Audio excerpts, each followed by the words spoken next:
Sessão plenária desta terça-feira é interrompida por falta de segurança. Os trabalhos duraram apenas 15 minutos e foram interrompidos por uma movimentação na galeria, obrigando o presidente da Casa, vereador Eduardo Soutur, a determinar o encerramento da sessão. Na pauta estavam projetos do Executivo que impactariam o funcionalismo público, que devem agora serem apreciados numa próxima sessão. Na ordem do dia também estava prevista a discussão da proposta de abertura de um crédito de 90 milhões de reais destinados ao Serviço Autônomo de Água e Esgoto para pagamento de dívida. Acompanhe os destaques do Jornal da Câmara. Dia D de Inclusão das Pessoas com Deficiência é realizado em Guarulhos pelo Ministério do Trabalho. Escola do município cria projeto Sacolinha de Leitura para incentivar os alunos a terem gosto pelos livros. Cartórios eleitorais da cidade ampliam atendimento para o cadastro biométrico. Tudo isso e mais as notícias do esporte nessa edição do Jornal da Câmara, do dia 3 de outubro de 2017.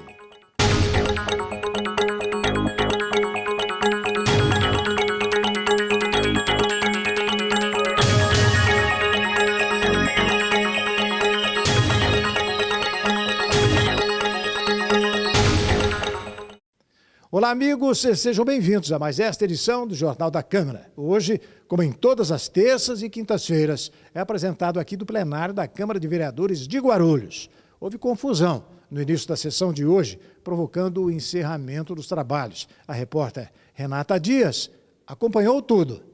E aí, Renata? Olá, irmão. Esse empurra-empurra que começou aqui na galeria do plenário foi entre manifestantes pró e contra governo Guti que assistiam à sessão. Com isso, o presidente da casa não só encerrou a sessão em andamento, mas também cancelou as sessões extraordinárias que estavam previstas para hoje. Na pauta havia 3 projetos do Executivo, entre eles um programa de modernização administrativa que terceiriza alguns serviços do município. Ainda não se sabe quando esses projetos retornam para votação em plenário. É com você, irmão. Obrigado, Renata. E na sexta-feira, dia 29 de setembro, o Ministério do Trabalho promoveu o Dia D de Inclusão das Pessoas com Deficiência. Criada em 1991, a Lei de Cotas estabeleceu que as empresas privadas com mais de 100 funcionários devem preencher entre 2% e 5% de suas vagas com trabalhadores que tenham algum tipo de deficiência. O Dia D foi realizado em várias cidades do país e um dos objetivos é incluir essas pessoas no mercado de trabalho. Representantes de 16 empresas da cidade reunidos em um mesmo espaço, o Teatro Adamastor. Pessoas entregando currículos, preenchendo fichas em busca de um emprego, qualificação para os empregadores. Tudo isso aconteceu na última sexta-feira, no Dia D. Nós temos esse Dia D para realmente trazer os empresários, fazer a captação de vagas para incluir essas pessoas no mercado de trabalho, né? As empresas, o que as empresas fizeram? A Secretaria do Trabalho, junto com a inclusão, nós fizemos aqui várias mesas para que eles pudessem fazer entrevista. Então, houve várias entrevistas aqui. Mais de 200 vagas foram disponibilizadas aqui em Guarulhos no Dia D sobre a inclusão da pessoa com deficiência. Muita gente passou por aqui em busca de recolocação profissional. Eu queria poder, eu consigo, eu tenho capaz, né? Então, eu queria, entendeu? Trabalhar. E também eu sou capaz, né? De bater tudo. Cerca de 100 pessoas saíram do Adamastor encaminhadas para as vagas disponíveis no Dia D. O emprego é importante para todo mundo e para a pessoa com deficiência não é diferente, né? O Dia D é um dia para chamar atenção, para que as empresas tragam outras vagas, porque eu tenho certeza que vai ter procura de pessoas com deficiência daqui para frente, porque tem muitas pessoas com deficiência desempregada.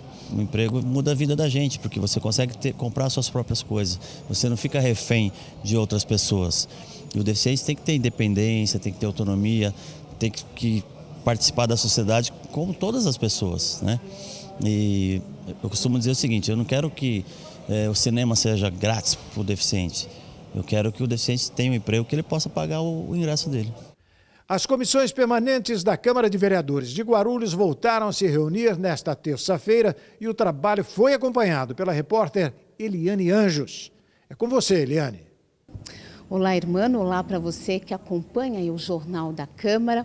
Nesta terça-feira, a Comissão de Constituição e Justiça fez uma reunião extraordinária para votar parte dos projetos do pacote fiscal enviado pela Prefeitura. Os projetos aí de iniciativa da Prefeitura. E eu estou aqui com o presidente da comissão, o vereador Marcelo Seminaldo.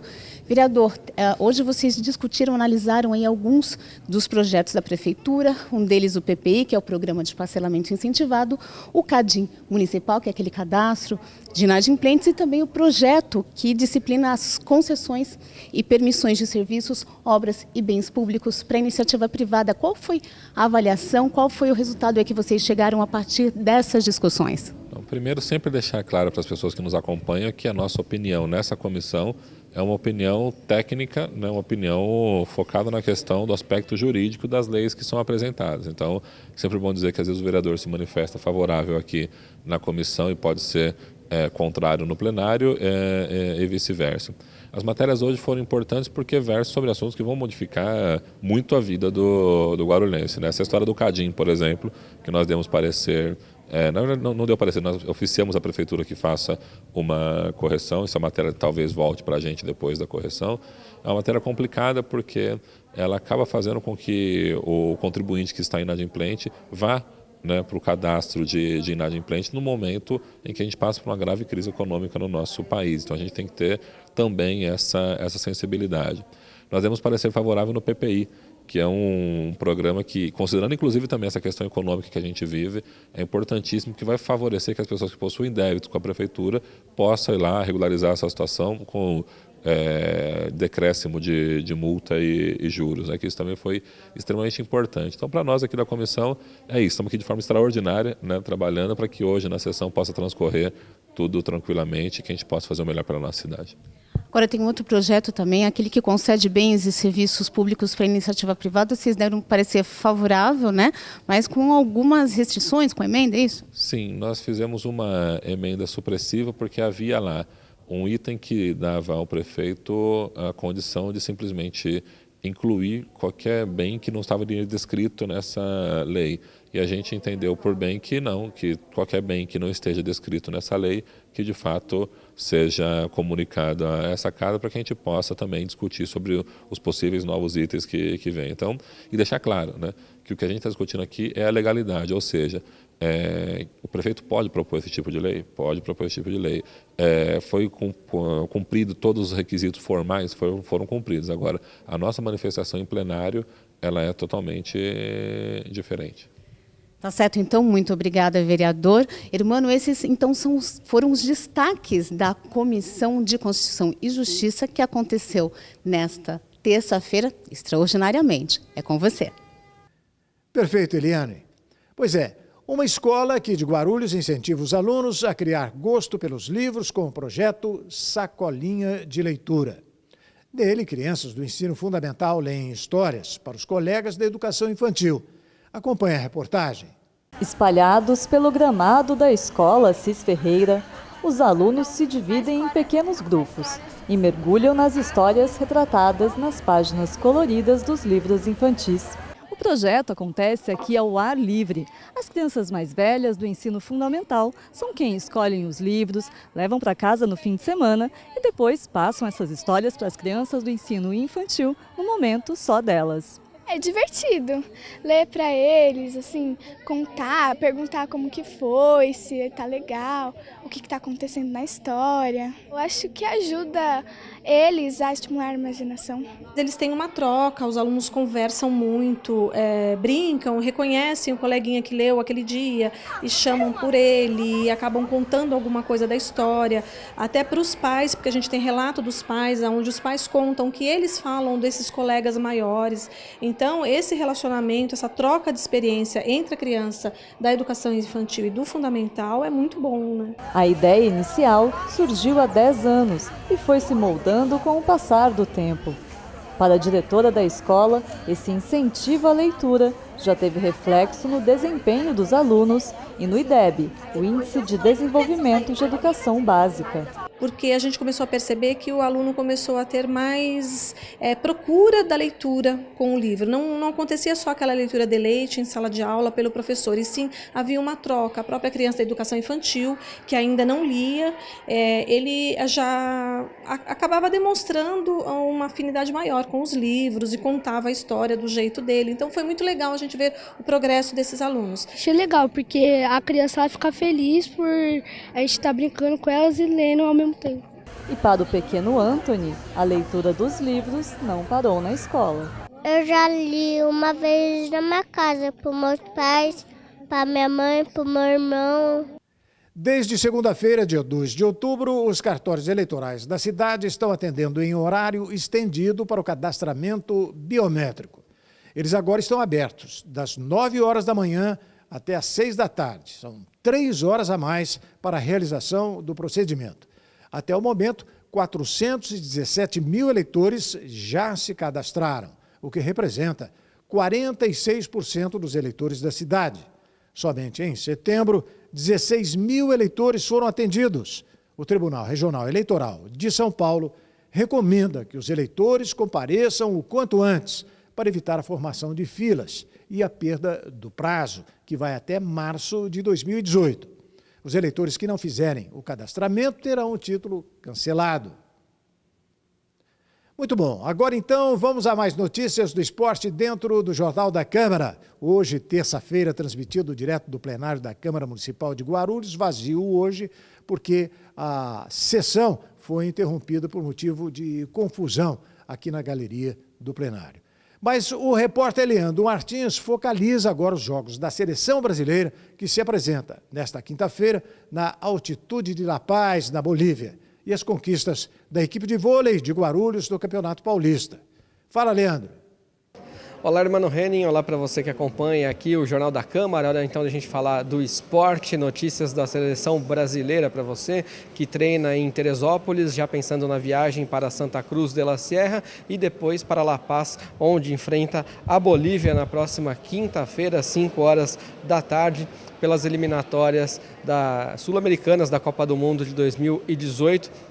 Tite tem feito alguns treinamentos na medida do possível, né? Tem feito alguns testes também. Algumas caras novas na seleção, como o lateral esquerdo Jorge, por exemplo, pintando aí pela primeira vez no time do Tite. Algumas caras seminovas que já estiveram na seleção, retornando, como o Diego Tardelli, por exemplo, convocado para esses 2 últimos jogos pelas eliminatórias.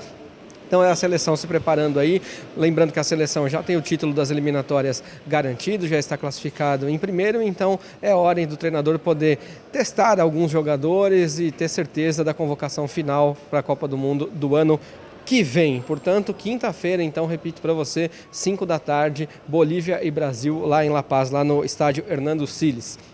Falando do esporte daqui, e também notícia importante, notícia do vôlei, você já sabe, a gente falou ontem no Jornal da Câmara. O Corinthians Guarulhos está na final do Paulista de Vôlei contra o Taubaté. O primeiro jogo acontece na próxima quarta-feira, amanhã, para você que vê o jornal aqui nessa terça-feira, às 9h15 da noite. Tem transmissão do canal Sport TV. E aí você pode acompanhar a segunda partida, a partida da volta. Aqui vai ser no sábado, às 10 horas da noite, no ginásio da Ponte Grande.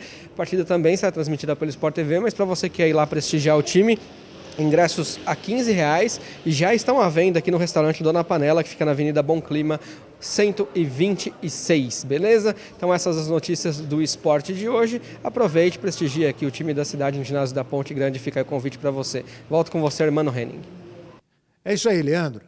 E agora então, meus amigos, o programa Ponto de Vista desta quarta-feira aqui da TV Câmara recebe a cantora e compositora guarulhense Nina Oliveira. Com 20 anos de idade, muito jovem ela, Nina tem se destacado no cenário da MPB com letras engajadas no combate ao preconceito racial e à violência contra a mulher. E eu não sou a culpada pelo estupro, a pedrada, pelo meu sangue que vaza, pela minha pele que racha, por estar sexualizada, por ser comercializada e por ter no corpo as marcas que não eram de batom, não eram de batom, não eram de batom, não eram de batom. Então não perca o Ponto de Vista com Nina Oliveira, vai ao ar nesta quarta-feira. Agora tem um novo horário, às 1h30 da tarde, logo após o Jornal da Câmara. É isso aí. E o Jornal da Câmara termina aqui. Voltamos amanhã com mais notícias da cidade e os acontecimentos importantes da Câmara Municipal de Guarulhos, que realiza sessões todas as terças e quintas-feiras, a partir das 2 da tarde. E você pode acompanhar ao vivo na galeria do plenário e ver de perto a atuação dos nossos vereadores. Será sempre bem-vindo. Você também pode acompanhar outras notícias pelo nosso site ou pelo Facebook da Câmara. Nós voltamos amanhã, às 7 da noite. Obrigado e até lá!